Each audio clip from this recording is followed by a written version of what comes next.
और ये लोग वही बोलते हैं जो देखते हैं मंदिर के बाहर पूड़ी आलू बट रहा है, वहीं राजमा चावल का स्टॉल आ गया तो पूड़ी आलू फेंक करके राजमा चावल की तरफ भागते हैं।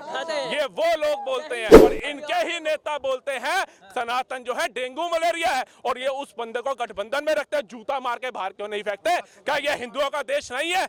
47 में तुमने बंटवारा किया कि ये दोनों हिंदू मुस्लिम के दंगे हो रहे हैं, धर्म की राजनीति करी और बंटवारा करा धर्म के आधार पर। धर्म के आधार पर अगर तुमने बंटवारा करा था तो उसके बाद भी हिंदू सनातनी ही अपने धर्म की रक्षा के लिए मार काट क्यों रहा है? क्यों कार सेवकों के गोलियां चलाई गई? क्यों राम मंदिर के लिए बंटवारे के बाद भी राम मंदिर राम भक्तों को तड़पना पड़ा एक मंदिर के लिए? अभी राज्यसभा में एक नेता का मैं इंटरव्यू देख रहा था जिसने 20 गारंटियां गिनवाई, जिसमें से बीजेपी वाले, हो सकता है वो विपक्ष का नेता था, झूठ बोल रहा हो, वे जो 20 गारंटियां थी जो उन्होंने कहा था कि 22 तक हम कंप्लीट कर जाएंगे, बहुत सारी थी उसमें, किसान वाली, इलेक्ट्रिसिटी वाली, स्मार्ट सिटी वाली, और लंबी लिस्ट है 20 योजनाओं की उनकी। उनमें से वो कितने % काम करके आए हैं और कितना कंप्लीट हो चुका है किस किस क्षेत्र में, वे बता दे पब्लिक को, और आगे का फिर वोट मांग ले हमसे कि हमने ये कर दिया है, अभी हम दोबारा ये करके आएंगे और इसलिए आप हमें वोट दो।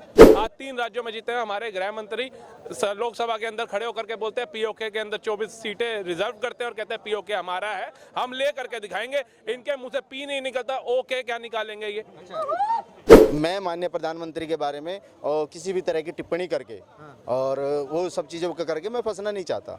स्पष्ट है ये। और लोकतंत्र की आज़ादी है, बोलिए ना। अरे किसकी आज़ादी है? इस लोकतंत्र की, इस लोकतंत्र में जिसमें नेता और पार्टियां सामने से दिखाती कुछ और है और पीछे से काम कुछ और करती है। अच्छा, क्या नाम है आपका? मेरा नाम आदेश है। क्या लगता है 24 में कौन वापसी कर रहा है? कौन वापसी कर रहा है और कौन नहीं कर रहा है, इस चीज़ का तो मैं नहीं कह सकता, लेकिन मैं ये पूरे देश की जनता को यही कहना चाहूँगा कि 10 साल हमने कांग्रेस देखा था और हमने कांग्रेस बदल दिया था। अच्छा।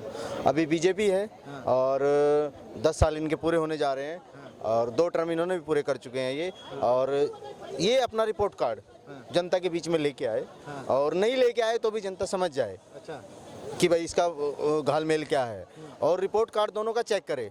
कांग्रेस भी अपना लेके आए और बीजेपी भी अपना लेके आए।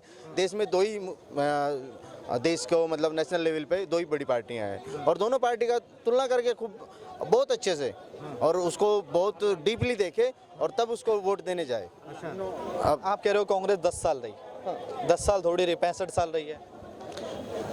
एक करीब 30-35 साल या 40 साल के आदमी 20 साल चुनाव के हो गए, है ना? तो जैसे मैं हूँ, मैंने कुछ टाइम कांग्रेस का देखा और उसमें बुरा हाल था तो हमने बदल दिया।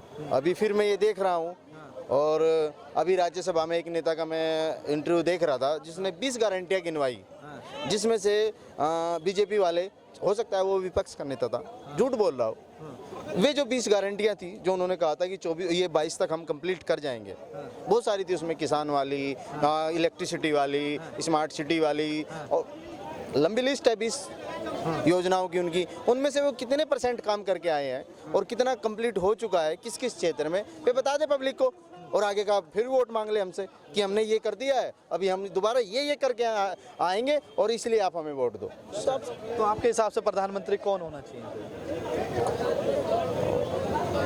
प्रधानमंत्री कौन होना चाहिए? 556 सांसद वहाँ जाते हैं, पार्लियामेंट में सीट है, और उनकी जो बहुमत में जो व्यक्ति होता है वो देश का प्रधानमंत्री होता है। कानूनी प्रक्रिया तो ये है, और बाकी किसी पार्टी, किसी नेता या फिर किसी नैरेटिव या किसी मोनोपोली के हिसाब से तो मैं भी हो सकता हूँ, आप भी हो सकता हूँ, और बीजेपी का भी नेता हो सकता है, कांग्रेस वाले अपना बताते हैं, सबका अपना अपना होगा। आपके हिसाब से कौन होना चाहिए, मैं ये पूछ रहा हूँ। मैं तो चेंजेबल चाहता हूँ। चेंजेबल कौन सा चेहरा देखना चाहते हैं? नीतीश कुमार, अरविंद केजरीवाल, राहुल गांधी, या कोई और भी है? नहीं, मैं चाहता हूँ कि इस देश में ये राजनीति नया चेहरा पेश करे, बिल्कुल नया, पाक साफ हो, स्पष्ट हो, ईमानदार हो, झूठ ना बोलता हो तो मोदी जी झूठ बोलते हैं। जितने वादे करे मोदी जी झूठ बोलते हैं। जितने वादे करे उतने पूरे करे वो। अच्छा। मैं माननीय प्रधानमंत्री के बारे में और किसी भी तरह की टिप्पणी करके और वो सब चीज़ों को करके मैं फंसना नहीं चाहता। अच्छा। स्पष्ट है ये। और तंत्र की आज़ादी है, बोलिए ना। अरे किसकी आज़ादी है हाँ। इस लोकतंत्र की, इस लोकतंत्र में जिसमें नेता और पार्टियां सामने से दिखाती कुछ और है और पीछे से काम कुछ और करती है। अच्छा, क्या दिखाया, क्या काम किया बताएं। अभी आप कल परसों की खबर देख लो, जहां एक तरफ पूरे पिछले 3-4 साल से जेएनयू को पूरा हवा बना के रखा। जेएनयू लेफ्टिस्ट है, जेएनयू में ये है, जेएनयू में वो है। अभी ड्यू में प्रोफेसर की नियुक्ति हुई है और पूरी लिस्ट आप देखो, उनसे पूछ के देखो कि वे लोग कहाँ से आए हैं।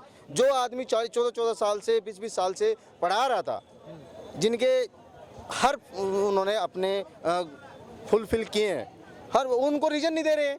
2 मिनट के 1.5 मिनट के इंटरव्यू में वो कह रहे हैं कि आप एलिजिबल नहीं हो। अच्छा। उन प्रोफेसर को जिनको वे 14 साल से पढ़ा रहे थे। अच्छा, क्या कहेंगे भैया, इनकी बात से सहमत है कि नया चेहरा होना चाहिए, नई पार्टी होनी? देखिए, पहली बात तो चेहरा है ही नहीं विपक्ष के पास। अगर ये सोच लेना, मैं कहता हूँ ये मैं क्लियर कर दूं, मैं विपक्ष की बात और किसी पार्टी की या सत्ता की या विपक्ष की बात नहीं कर रहा हूं। मैं अपने देश की बात करता हूं। और मेरे देश में जो वर्ल्ड में सबसे ज्यादा युवा रहने वाले, सबसे ज्यादा युवा इस देश में है ना, वर्ल्ड की सबसे बड़ी पॉपुलेशन युवाओं की इस कंट्री में है। और हमें ये घिसे पिटी बातें और घिसी पिटी चीजों को रख के क्यों रखें? हम जब युवा है तो नई सोच नहीं रखेंगे। आधुनिक भारत में और आधुनिकता के साथ जब हम बढ़ रहे हैं तो नई चीज़ों को डेवलप करेंगे ना। हम क्यों किसी का घिसा पिटाई चीज़ों को अपने पीछे लेके घूमते रहें? और जब हमने टाइम दिया है ना, मैं ऐसा तो नहीं कह रहा कि भाई वो नहीं हुआ, पिछले 10 साल हो गए ना इनके, आप अपना रिपोर्ट कार्ड लेके आओ हमारे सामने, हम आकलन कर लेंगे। सांसद ने लिस्ट पढ़ी तो बहुत से जो काम थे बीजेपी सरकार में पूरे नहीं हुए। देखिए, अगर वो अपना रिपोर्ट कार्ड लेकर के आएगी, वैसे तो मोदी जी के सामने बैठ नहीं सकते। और बाई चांस उन्होंने रिपोर्ट कार्ड का ऑफर कर दिया तो ये भागते नजर आएंगे। क्योंकि विपक्ष के अंदर इतने गट्स नहीं है, इतनी ताकत नहीं है कि वो मोदी जी के सामने बैठ पाए। क्योंकि उनके जो मैनिफेस्टो थे वो तो आकर के उन्होंने इतनी जल्दी कंप्लीट कर लिया। 3 तलाक बहुत बड़ा मुद्दा लेकर के आए थे, 370 बहुत बड़ा मुद्दा चल रहा था, राम मंदिर बहुत बड़ा मुद्दा था, इनको इन्होंने यूं कड़क कर दिया ना। अब आप आइए, आज सुप्रीम कोर्ट को बोलना पड़ेगा कि धारा 370 जो निर्णय था बहुत ही बढ़िया निर्णय था। आज कश्मीर के अंदर पत्थरबाज गायब, टूरिज्म देख लो, बढ़ती हुई आबादी देख लो, वहाँ पर जो कश्मीरी पंडितों के साथ अन्याय हुआ उनको देख लो जाकर के कितने खुश हैं। आज बसता हुआ लद्दाख देख लो, आज बसता हुआ आप कश्मीर देख लो, आज जम्मू से लेकर कश्मीर तक की ट्रेन देख लो। आप उसको छोड़ो, आज 3 राज्यों में जीते हैं हमारे गृह मंत्री लोकसभा के अंदर खड़े होकर के बोलते हैं पीओके के अंदर 24 सीटें रिजर्व करते हैं और कहते हैं पीओके हमारा है, हम ले करके दिखाएंगे। इनके मुंह से पी नहीं निकलता, ओके क्या निकालेंगे ये? अखंड भारत की ओर भारत को ले जाने वाले मोदी जी हैं। अगर सोचना है आज के युवा ने, मेरे भाई ने बोला युवा की बात करी, अगर युवा को सोचना है ना तो युवा आज की डेट में इतना मन बुद्धि नहीं है। आज के डेट में वो अपने बुजुर्गों को भी बता सकता है कि जो हम एक पार्टी के ऊपर निर्भर थे, आज जो हम एक पार्टी के ऊपर निर्भर थे उस पर मत रहो। आज मैं आपको बता रहा हूँ 2024 के अंदर कट्टर कांग्रेसी भी मोदी को वोट देगा। ना दे, आप मेरा नाम बताना, मोदी जी 400 से ऊपर सीटें न लाए तो बदल देना। ये तो नहीं देंगे मोदी। सुनो, बड़े लोगों के सामने और बड़े नेताओं के सामने उस छोटे गरीब का सवाल, उसकी आर्थिक स्थिति, उसकी एजुकेशन, वो उसके स्वास्थ्य, ये सब पॉलिसी और इन सब चीज़ों पे बात होनी बंद हो गई है। क्या होता है, ये बहुत बड़ा नेता जिसका कद बहुत बड़ा है, पूरे विश्व का उससे ऊपर, अबे भाई उसको जो आम देश की पब्लिक है ना, उसको उसके वजूद से नहीं, अपने मेरे वजूद से, वो हर नागरिक 140 करोड़, वो कह रहा है कि मेरे वजूद से ना भाई। आप ये इसी सरकार का डाटा है कि हम 80 करोड़ को 5 किलो के थैले पे जिंदा रख रहे हैं। मेरा डाटा नहीं है, ये सरकार दे रही है। और वो कह रही है कि वे इतने मजबूर है कि अगर हम इन्हें राशन ना दे तो ये भूखे मर जाएंगे। देखिए, एक बात कहना होता है सरकार का कि हम 80 करोड़ लोगों को राशन दे रहे हैं, और 4 बातें अपने से लगा देना कि ये इतने असमर्थ हैं, ये खाने लायक नहीं है, ये भूखे मर रहे हैं और हम इनके ऊपर तरस खा के इनको 80 करोड़ को राशन दे रहे हैं। 4 बातें अपने से लगाना बड़ा आसान है। उन्होंने कहा डाटा है 80 करोड़ जनता को राशन मुफ्त दे रहा है। उस 80 करोड़ के अंदर क्या आप यहाँ पर खड़े, या मैं सोचता हूँ कि 80 करोड़ जनता भारत की भूखी होगी, उसके अंदर उन गरीबों का हक खाने वाले हमारे जैसे युवा हैं। हम जैसे लोग भी फ्री की चीज देखते फटाफट भागते हैं, और ये लोग वही बोलते हैं जो देखते हैं मंदिर के बाहर पूड़ी आलू बट रहा है, वहीं राजमा चावल का स्टॉल आ गया तो पूड़ी आलू फेंक करके राजमा चावल की तरफ भागते हैं। ये वो लोग बोलते हैं। इनको मोदी जी छोड़ो, पाकिस्तान मांग रहा है आज मोदी जी, जो कल तक बम मांगता था, जो कल तक आतंकवादी मांगता था, आज वो कहता है हमें मोदी जैसा नेता दो, हम भूखे मर रहे हैं। उसको अक्ल आ गई, वहां की जनता को अक्ल आ गई कि मोदी कितना जरूरी है। पुतिन जैसा नेता, इतना बड़ी दूसरी कंट्री का नेता बोलता है कि मोदी जैसा ताकतवर नेता जो डंके की चोट पर फैसले लेता है, जो किसी से डरता नहीं है। एक इतना बड़ा देश का राष्ट्रपति बोल रहा है, लेकिन यहाँ के कुछ मूर्ख ऐसे हैं जिनको रेत में से सुई ढूंढनी है कि हाँ कोई कमी निकालो मोदी के लिए। 370 हट गई, 370 हट गई, पत्थरबाज गायब हो गए, पत्थरबाज गायब हो गए। अब पत्थर नहीं पड़ रहे सेना को, आज पत्थर मारने वाला नहीं दिखेगा आपको सेना को। लाल चौक के ऊपर जहां हरा झंडा फहरा रहे थे वहां तिरंगा है।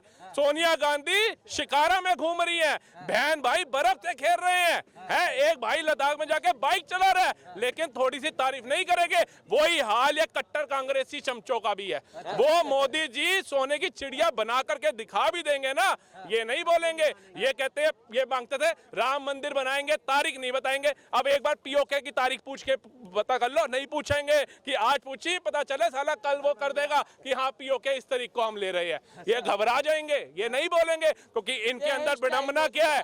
ऑस्ट्रेलिया का पीएम बॉस बोल देगा तो वो क्या हो गया, मोदी ने क्या बॉस बोल दिया, वो दे दिया होगा। अरे बॉस अगर मोदी का बोला, यहाँ 130 करोड़ जनता का दिल खुश हुआ है। अगर वहां दूसरी कंट्री का प्रधानमंत्री पैर छू रहा है ना, तो वो मोदी के पैर छू रहा है, लेकिन 130 करोड़ की जनता देख रही है कि आज तक जब बम फटता था भारत के अंदर, हम ओबामा करते, बाहर कंट्रियों के पास जाते थे, प्लीज हमारे को बचा लो, कोई बम शम भेज दो, ये हमारा जीना आराम कर रहा है, हमारे सैनिक मार रहा है, ताज हमले करा रहा है, थिएटरों में बम फटा रहा है, सीपी जैसे इलाकों में बम फट रहा है, हर स्टेट में बम फटते थे। लेकिन आप बताइए 9.5 साल के अंदर अगर किसी ने भी एक बम फटता हुआ देखा तो यहाँ पर मुद्दों पे और तथ्यों पे बात करे।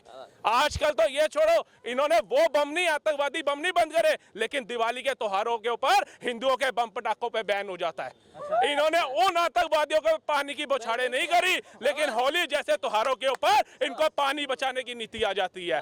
इन्होंने हिंदुओं के त्योहारों पे कभी छुट्टी नहीं बढ़ाई, लेकिन धर्म की राजनीति करते हुए ईद में 3 दिन की और शुक्रवार की छुट्टी अनाउंस करते हैं, और वहीं रामनवमी, जन्माष्टमी, रक्षाबंधन की छुट्टी पे बैन करते हैं। धर्म की राजनीति करके इन्होंने भारत को ऐसा खोखला किया, ऐसा खोखला किया कि 3 स्टेट के रिजल्ट आए ना, तीनों स्टेट की जनता ने ऐसा चमाटा मारा है ना इनको कि अगर इनके अंदर मान सम्मान बचा है तो उन 3 राज्यों में तो घूमना भी नहीं चाहिए। कन्हैया कुमार का गला सरेआम काट दिया जाता है, चुप्पी होती है इनके ऊपर। इनके सांसद के घर से 300 करोड़ कैश बरामद है और अभी भी 350 की गिनती जारी है, चुप्पी है। और ये गोदी मीडिया का रोना रोने वाले रवीश कुमार और अंजुमन ये चुप है, इनकी एक बाइट नहीं आ रही कि हाँ ये क्या हो गया। और कांग्रेसी राहुल गांधी कहाँ है, गठबंधन के बंदे कहाँ है, और इनके ही नेता बोलते हैं सनातन जो है डेंगू मलेरिया है, और ये उस बंदे को गठबंधन में रखते हैं। जूता मार के बाहर क्यों नहीं फेंकते? क्या ये हिंदुओं का देश नहीं है?